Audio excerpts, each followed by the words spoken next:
A continuación,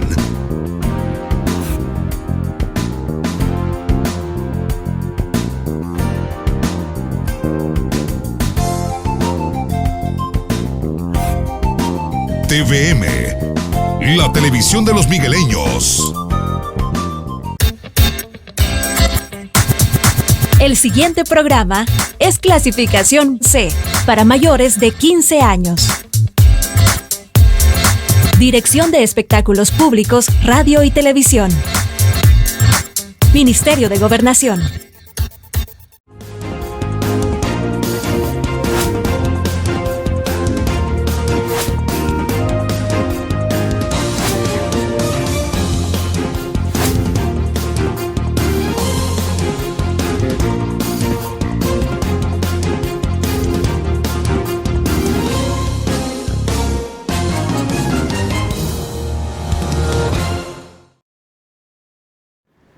Buenos días, enorme placer saludarles. Vamos a iniciar la semana productiva. Bienvenido usted, que es nuestro invitado especial de todas las mañanas, el pueblo salvadoreño.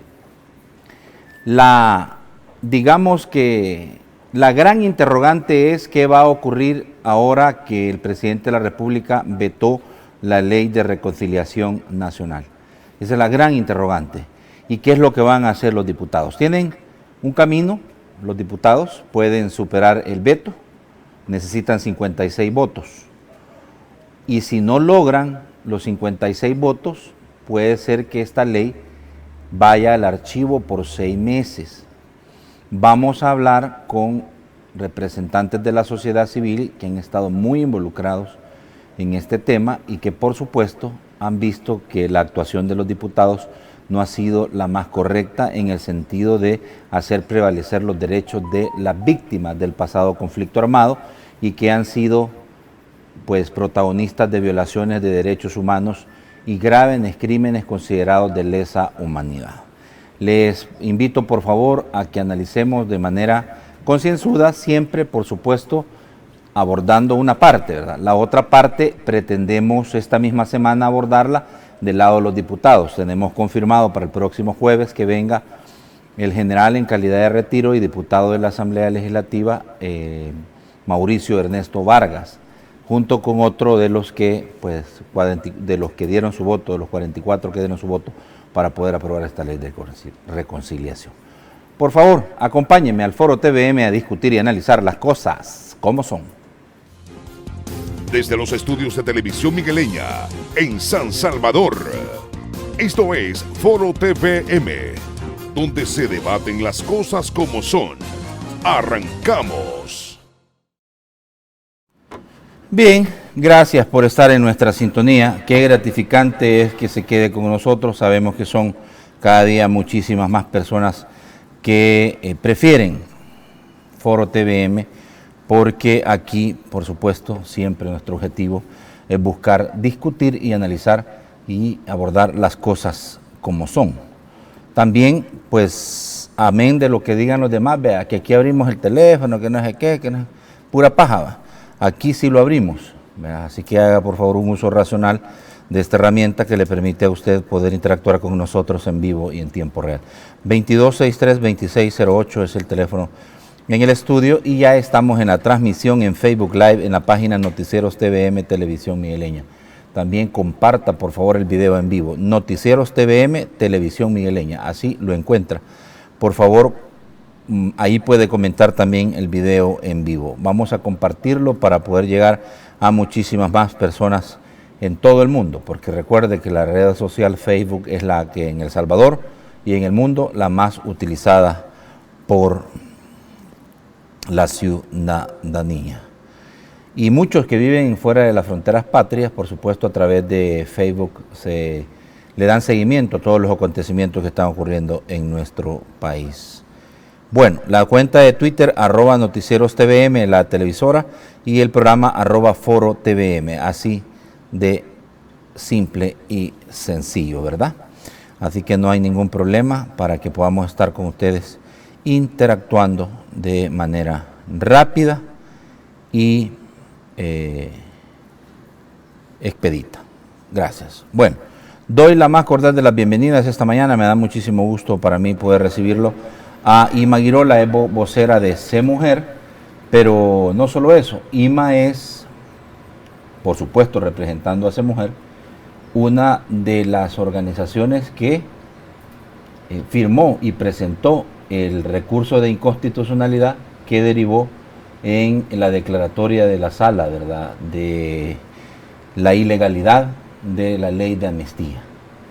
De ahí en adelante es que estamos en este proceso largo, un viacrucis, ¿verdad?, porque los diputados no hayan por dónde, es decir, y vamos a ir analizando esto detenidamente. Ima Girola, bienvenida. Muchísimas gracias, Josué. Es un gusto para todas nuestras amigas y amigos, es un gusto para nosotras poder estar acá compartiendo con ustedes. Muchas gracias. Bueno, también está con nosotros la licenciada Naida Medrano, ustedes la conocen a ella, ¿verdad? Es representante también de organizaciones de la sociedad civil, pues miembro de muchas organizaciones también pro defensa de los derechos de los consumidores. Bueno, ella está muy activa, siempre pues tratando de dar sus aportes para poder ir sacando adelante este país, ¿verdad? Que es un manojo de problemas, ¿verdad? Bienvenida, Naida Medrano, un gusto saludarla. Gracias, Josué, muy buen día. Ima, qué gusto. Qué gusto, realmente, gracias. Y a las amigas y amigos televidentes, buen día y la mejor de las semanas, estas en este paísito intenso. Tan chiquito este país, sí, y tanto problema, pero bueno, sí. Partamos de lo que sucedió, ¿verdad? El fin de semana. El presidente de la República dio sus argumentos del por qué él consideraba que la ley de amnistía no era correcto lo que habían hecho los diputados y pues la vetó. Bueno, ya se veía venir, él en sus redes sociales había adelantado, pero no solo fue el presidente de la República, muchos organismos nacionales e internacionales advirtieron que los diputados no habían hecho bien la tarea. Y a pesar del descontento de sectores nacionales e internacionales, los legisladores decidieron apoyar con 44 votos, o sea, 44 de los 84 diputados aprobaron o dieron su voto para poder aprobar la ley de reconciliación. Otros 40 no votaron, y entre ellos el partido FMLN. A ver, Ima, frente a qué estamos, y vamos a ir por etapas, primero al análisis de lo que aprobaron los diputados y por qué desde el juicio de valor de las organizaciones de la sociedad civil esto no es lo más conveniente para el país, pensando en que habían 4 pilares que la sala había establecido como los parámetros para que los diputados legislaran. Evidentemente la sala no puede legislar, no es su atribución, pero le indica más o menos a los diputados con estos pilares hacia dónde tenían que ir, que era verdad, justicia, reparación y garantías de no repetición. Garantías de no repetición. ¿Y qué dijeron y qué han dicho? La nueva ley de amnistía, la nueva ley de reconciliación es una amnistía encubierta. Sí. ¿Tú compartís eso? Por supuesto, y lo hemos señalado desde el inicio de este camino, cómo se ha venido torciendo. En julio del 2016, la Sala de lo Constitucional declara inconstitucional la ley de amnistía del 93. En el año 2017 hubo una primera audiencia de seguimiento, una audiencia especial. Todos los obligados por parte del Estado salvadoreño, ninguno había cumplido nada. Ni el Ejecutivo, ni el Legislativo, ni el Ministerio de la Defensa Nacional, ni la Fiscalía General de la República, ni el Ministerio de Hacienda. Nadie había cumplido nada. El Ministerio, la Asamblea Legislativa tirándose la responsabilidad con el Ejecutivo con el Legislativo, y ahí no había pasado nada. 2018, audiencia de seguimiento, segunda audiencia de seguimiento, simplemente a la carrera, una comisión ad hoc conformada por perpetradores, lo señalamos en su momento también, incluso les colocamos una denuncia en el Tribunal de Ética Gubernamental, y la Sala de lo Constitucional que también además se lo habíamos solicitado como demandantes, Pedro Martínez, Benjamín Cuellar, Jorge Amaya, que también había presentado un recurso en mi persona, presentamos también la solicitud en esa misma audiencia que hubiese una resolución de seguimiento. La sala emite una resolución de seguimiento donde señala por no cumplida la sentencia y por no cumplida parcialmente, en el caso de la Fiscalía General de la República, les da un plazo. Allí es donde les da un plazo en vista del no cumplimiento. El primer plazo, sí. Así es, en vista del no cumplimiento, y nosotros señalamos que esa comisión ad hoc era impresentable, ¿verdad? Lo señalamos desde un mismo momento. También en esa misma audiencia de seguimiento llevamos la voz de diferentes organizaciones, luego hemos sido parte de este esfuerzo ya de la Mesa contra la Impunidad, y de otros colectivos también que contra la impunidad que están ahí presentes, y comenzamos todo un largo proceso de propuestas desde los diferentes espacios, propuestas hacia la Asamblea Legislativa, trabajo de seguimiento hacia la Fiscalía General de la República también. No hay que olvidar que Naciones Unidas también ha estado muy al pendiente de lo ACNUD, de todo este proceso. La Asamblea ni para atrás ni para adelante, viene a última hora, 2019, con una serie de simulaciones de foros, que le llamó foros de consulta, que no lo fueron tampoco. Por su parte el FMLN también haciendo de las suyas en territorio, tratando de manipular a las víctimas y de confundirlas además. Hay otro plazo, ¿verdad?, que se da, porque ya se había vencido el de julio, se da entonces el de noviembre, también hay un vencimiento. Tenemos entonces el plazo nuevamente para 28 de febrero, y con la administración del diputado Ponce hay algunos cambios someros que se dan, pero al final hay toda una acción, una actuación deliberada por generar impunidad, ¿verdad? En mayo del 2019 las organizaciones presentamos el único anteproyecto de ley que existió, porque fue el único anteproyecto de ley, con la iniciativa del diputado Martel. Esta ley que presentamos, un proyecto de ley, de allí en adelante la Asamblea Legislativa lo que había generado eran borradores, intentos de impunidad. Finalmente tenemos esta que es una nueva ley de amnistía. Es una nueva ley de amnistía, claramente. Retoman algunos párrafos de nuestro proyecto de ley, pero al final la columna vertebral es impunidad. Sí. Dijo Mario Ponce, presidente de la Asamblea Legislativa, este servidor hizo lo que pudo en comparación al proyecto que recibí el 1 de noviembre. Hay una distancia de aquí a la luna, no hay leyes perfectas.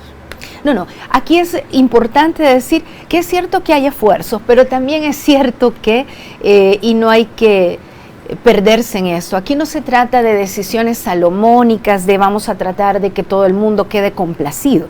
Es que usted está hablando de violaciones a los derechos humanos, entonces aquí usted no va a procurar agradar al victimario para poder lograr un equilibrio. Esto no es así. Una cosa es el respeto al debido proceso, eso es una cosa, y estamos claras, en una república, en un estado constitucional de derecho, esto se respeta. Pero otra cosa es pensar que, mire, es que hay que estar bien con uno y con otro. No, esto no es así. Y lo que se ha producido es una nueva ley de amnistía. Como digo, hay una columna vertebral de impunidad y artículos que son copia, más o menos, de nuestro proyecto de ley, pero entonces ¿de qué sirve tener algunos artículos copias si la columna vertebral lo que va a generar es impunidad? Lo que va a generar son amnistías de facto, lo que va a generar es una actuación deliberada que ni siquiera el Código Procesal Penal actual genera este tipo de prerrogativas, ni siquiera para los expresidentes que están siendo procesados, ni siquiera. mucho menos vamos a tener, y usted lo puede revisar, ni siquiera vamos a tener estas reducciones de penas a la cuarta parte. Eso es un absurdo absolutamente. Entonces acá por una violación son 14 años, pero por varias violaciones, entonces aquí va a tener usted 3 años. Qué bien. Entonces hay una cosa, y Naida, y aquí hay una situación un poco que debemos de entender. La columna vertebral que denomina IMA es el tema de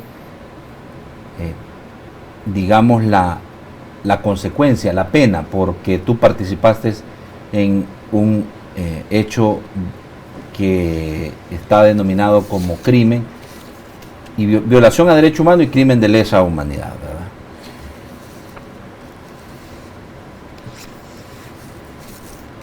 Artículo 66, 67 de la ley promueve una rebaja a la cuarta parte de la pena de criminales de guerra. Queda a criterio de un juez reducir las condenas siempre y cuando reconozca expresamente su grado de participación sobre los derechos, pida perdón a las víctimas, colabore con el esclarecimiento de los hechos y cuando fuera posible ayude a ubicar el paradero de las víctimas y sus restos.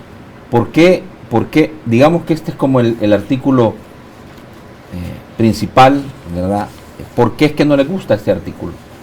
Los diputados argumentaron que habían hecho todo un esfuerzo para tratar de que el tema de esa palabra impunidad no estuviera presente en esto. Bueno, hay varios. Quizás antes de entrar a la cuestión del asunto, que son, la verdad, entre ellos el 60, el 67, hay varios artículos que nos pueden llevar a inferir precisamente que este es un instrumento que lleva a la impunidad. Ya vamos a hablar de qué es impunidad, las amigas y amigos televidentes. Quisiera hacer un pequeño paréntesis. Estos no son problemas del conflicto armado allá, del pasado lejano y que entonces no nos debe de interesar, ¿no?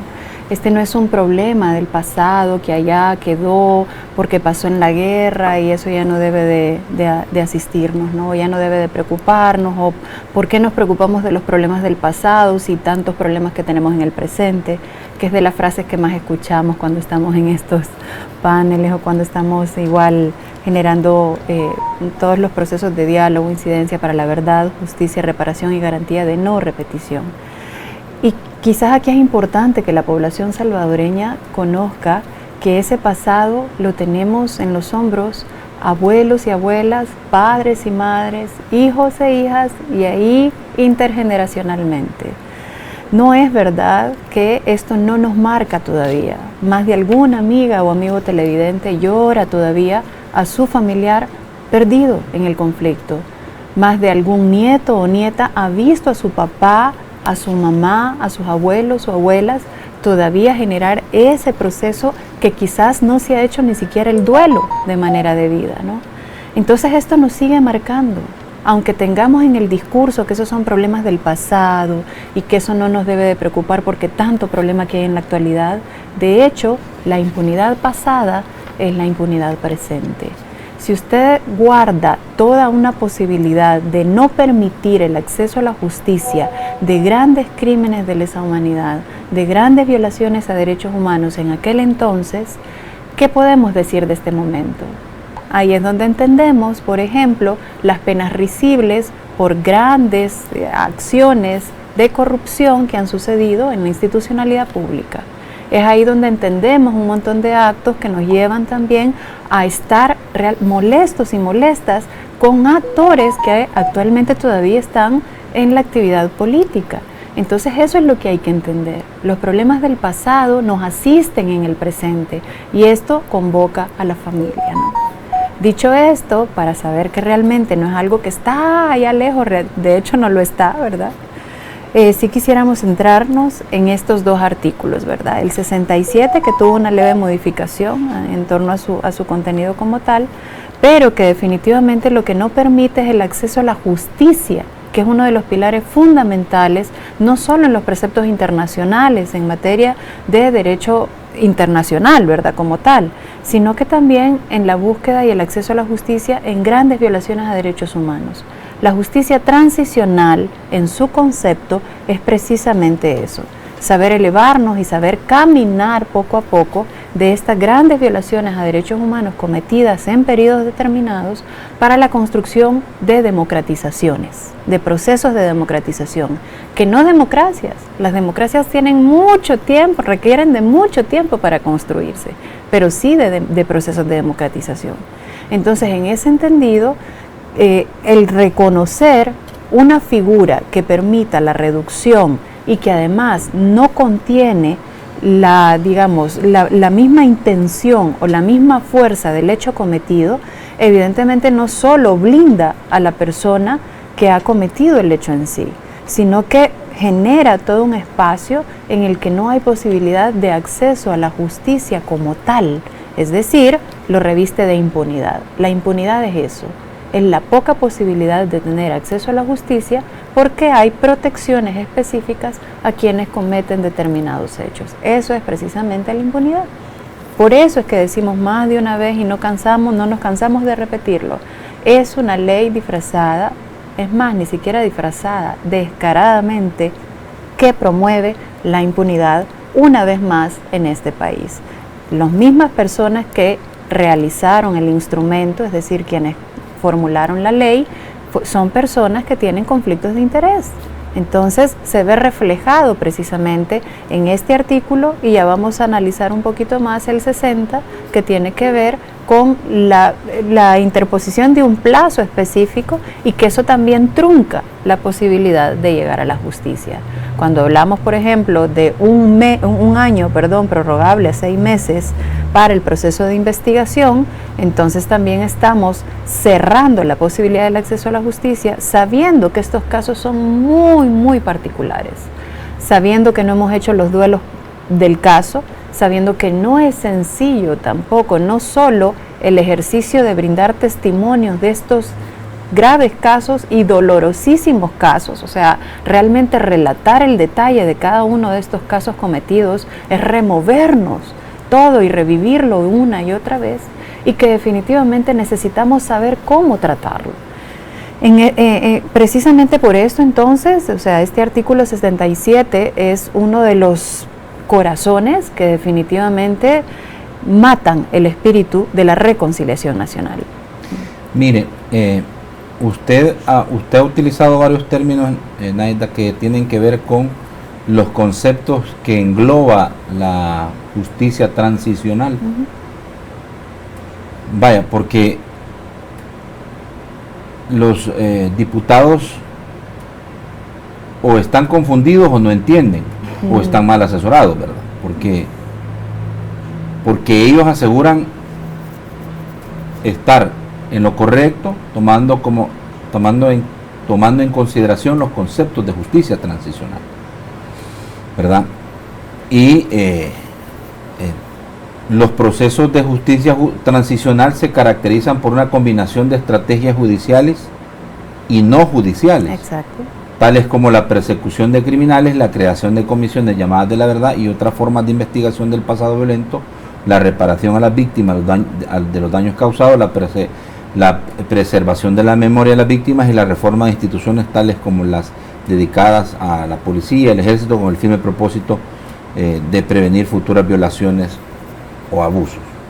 Este es un concepto más general, pero cuando se refiere a estrategias judiciales y no judiciales, ¿no encaja en lo que han hecho los diputados? No es que no encaje, o sea, al fin y al cabo, porque ley... Los diputados dicen, vaya, no vamos a dejar en impunidad estos hechos. Ajá, esas son las tienen que responder judiciales por los hechos, pero dejamos en manos de un juez, porque no es nuestra competencia, que decida qué pena le aplica, y si no, y si colabora, y si ayuda y reconoce, pues puede tener una salida no judicial. No, ahí es donde hay que comprender bien la justicia transicional. Es decir, el corazón que ha tocado ahorita este instrumento y que está vulnerando todos los preceptos de justicia transicional tiene que ver precisamente con el precepto de justicia, ¿verdad? Sin embargo, además de la ley, cuando se refiere a procesos no judiciales, no significa que sea un proceso de conciliación o que sea un proceso de diálogo extrajudicial, ¿no? Fuera del ámbito de justicia, más que terminar con una pena en particular. Cuando la justicia transicional menciona también su arista no judicial, tiene que ver con todo el proceso de contención que desde la otra institucionalidad pública debe activarse, es decir, políticas de reparación integral, como acceso a la vivienda, educación, trabajo digno, todo ese, digamos, toda esa gama de derechos humanos en su integralidad, que además fueron detonantes de conflicto armado. Entonces no hay que mal comprender la arista no de extrajusticia o fuera de la justicia. Es decir, fuera de la justicia implica que, además del proceso de judicialización de estos casos, debe de tener otras tantas aristas para atender de manera integral este proceso de justicia transicional. Ahora, yo no creo que los diputados y diputadas no lo comprendan. Creo que lo comprenden muy bien. El punto es que ahí hay un conflicto de interés muy particular, porque algunos y algunas han sido participantes, exactamente. Eso todavía lo convierte en un escenario más delicado e impune, porque aún sabiendo esto, están blindando a determinadas personas y determinados intereses en una población que lleva años, décadas, sin reconciliarse, ¿no? Ima, quizás entender un poco desde tu óptica de el término estrategias judiciales y no judiciales, porque dice Naida que no tiene nada que ver con buscar salidas alternas o penas más blandas para aquellos que colaboren, que reconozcan y que ayuden a encontrar la verdad en determinados hechos ocurridos durante el pasado conflicto armado. Claro, es que esta no es una interpretación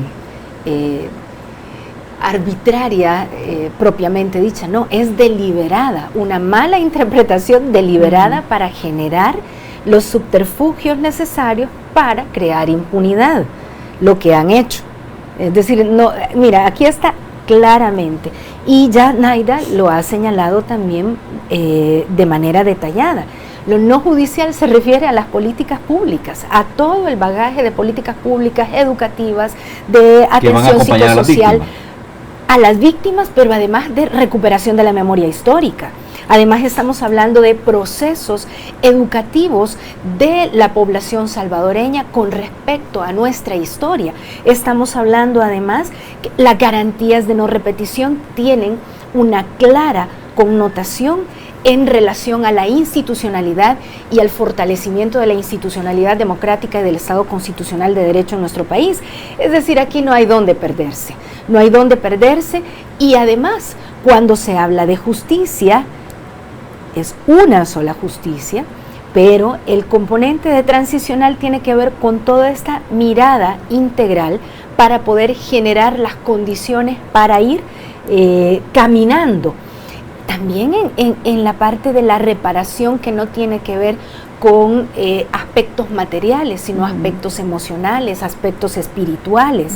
Entonces aquí hay todo un conjunto de elementos que forman parte del enfoque y de la visión de justicia transicional, y a eso se refiere el tema de no judicial. Pero aquí, por favor, dejen de estar manipulando, distorsionando la realidad. Esto no es así, no es una situación de que no, mire, pero es que como ahí decía, nosotros entendimos. No nos hagamos los ingenuos y las ingenuas. Aquí hay una clara situación, y es que los perpetradores, Josué, no es la primera vez que están en esto. Es que los perpetradores han buscado mil y una maneras, incluso desde antes que se diera la sentencia de inconstitucionalidad de la ley de amnistía en el 2016, desde antes. ¿Qué hizo además luego, cuando hay la declaratoria de inconstitucionalidad? ¿Qué hizo el presidente de entonces, Salvador Sánchez Serén? Lo primero que hizo el fin de semana primero fue decir en su programa, en su discurso, decir que esa sala oligárquica de la derecha había generado una sentencia que venía a desestabilizar al país porque querían desestabilizar al gobierno del FMLN. Claro, si son perpetradores, ¿qué más puede uno esperar de perpetradores? ¿Qué más puede uno esperar de victimarios? Mire, el victimario El violador sexual, ¿qué es lo primero que dice de su víctima? Me provocó. El victimario, ¿qué es lo que dice de violencia intrafamiliar, de violencia de pareja? No, es que lo que pasa es que había una situación de incomodidad, porque los celos, porque siempre va a buscar la justificación. Los otros que dicen, el que no quiere ni dar la cara y que deja que su esposa, aunque tenga un proceso de recuperación de cáncer, está aquí y él está allá con el dictador de Nicaragua, ¿verdad? Ese que no quiere dar la cara también, que dice que es perseguido político. Entonces, lo que encontramos acá son una serie de situaciones donde quienes tienen las manos llenas de sangre están procurando encontrar un paño oscuro para que no se note la sangre. 7 condiciones irrenunciables para la justicia, dijimos los 3 colectivos contra la impunidad.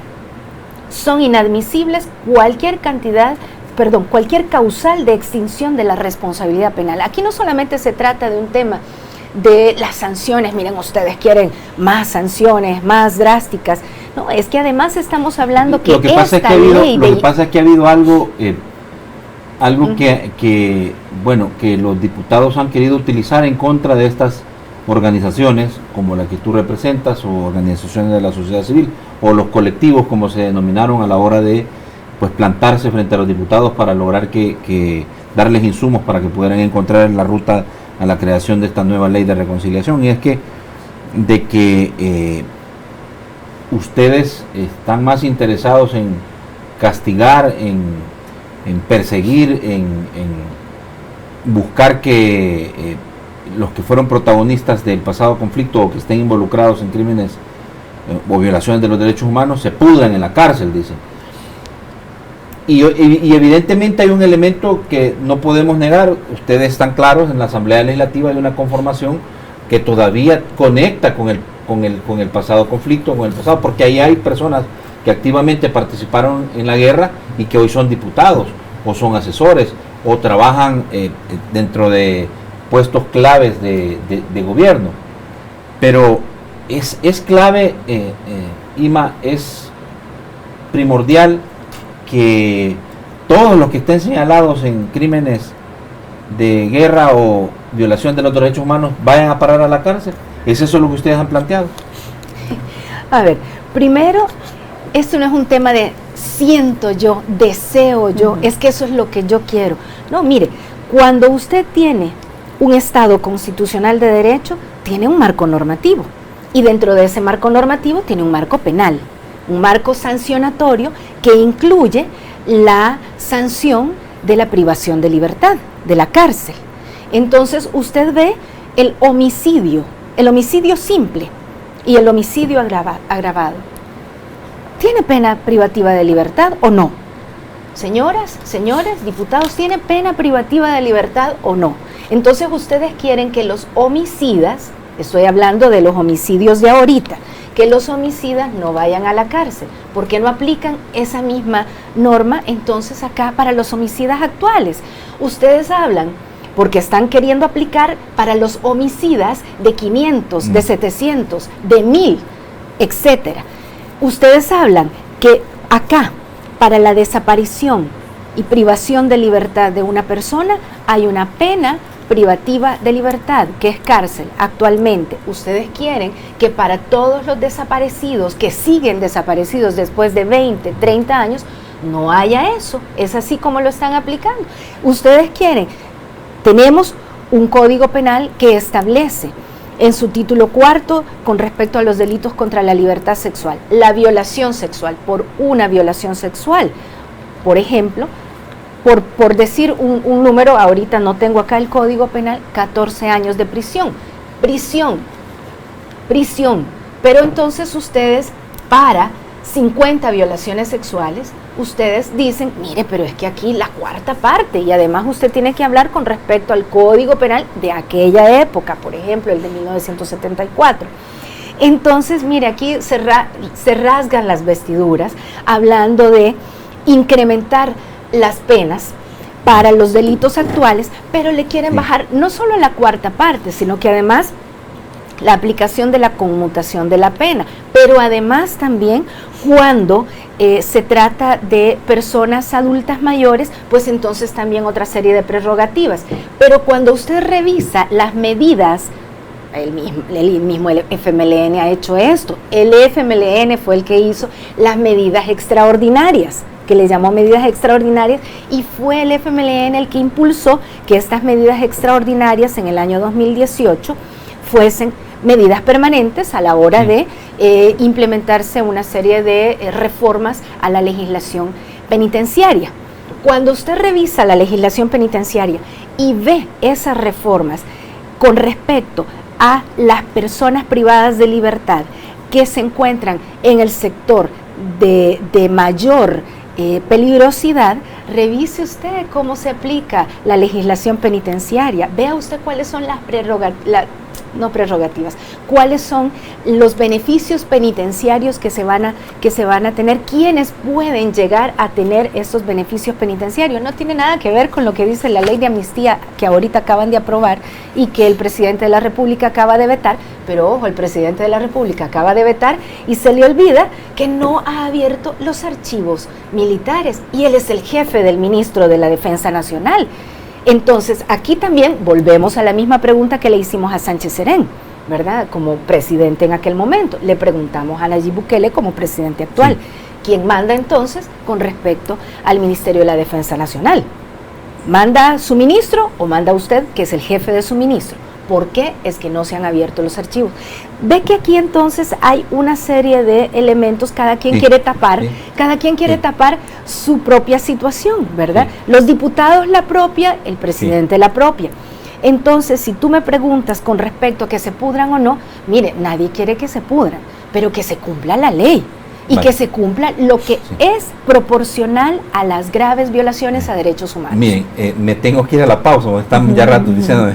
Pero yo quiero entender esta postura de IMA que plantea que se aplique la legislación procesal y penal vigente para estos mismos crímenes, siendo de que se trata de homicidio, se trata de perdón por interrumpirte, pero no he dicho eso. Lo que estoy, perdón, solo para si quizás no fui muy clara en este diciendo, punto. Sí, porque quiero entender. Tú estás diciendo a un homicida, a un violador se le aplica lo que establece el Código Penal, dice usted. Sí, entonces porque ellos quieren ahora decir que cuando se aplique una pena privativa de libertad, eso es venganza. Entonces, dígale usted eso. Y Dios no lo quiera que jamás le pase nada a su familia. No es aplicar la normativa actual. No, lo que estoy diciendo es la lógica. Es que me quedé un poco confundido y quizás nos aclarás, Naida, al regresar, en el sentido de que esta es una excepción a la regla. La justicia transicional es una excepción, es decir, hay que aplicar una justicia diferente a la que plantea el Código Penal y Código Procesal Penal. Hay que aplicar la misma justicia, solamente que hay un conjunto de elementos. Sí, por favor, aclaremos conceptos y creo que es lo más sano para poder entender esto. Los diputados dicen haber hecho el mejor esfuerzo para poder mejorar la ley que habían planteado, y el presidente habla de que se trata de una ley de amnistía disfrazada. El elemento que mancha este proceso tiene que ver con que los mismos que fueron protagonistas de la guerra están ahora construyendo una ley de reconciliación nacional, y obviamente está por demás decir que está el elemento de que voy a proteger a los míos, ¿verdad? Frente a lo que debería haber sido un proceso que muchos dicen, ¿por qué no una comisión externa? ¿Por qué no un grupo de notables trabajó, que no hayan tenido ningún tipo de participación, trabajó en poder desarrollar esto? ¿Por qué debieron haber sido los diputados? Bueno, el problema es que el esquema democrático salvadoreño es ese, y la Asamblea Legislativa está conformada por esas personas desde hace mucho tiempo, y no solo eso. Es decir, así es, la Asamblea le corresponde poder aprobar y reformar las leyes, son sus atribuciones. Entonces, es como bien complicado, pero vamos a ir entendiéndolo, tratándolo de entender con nuestras invitadas esta mañana. Aparte de que nos falta hablar de que el FMLN no votó no votó el FMLN completo, y además, ¿qué se puede esperar si el presidente ya la vetó? Los escenarios probables que van a tener para el futuro los legisladores. Ya regresamos.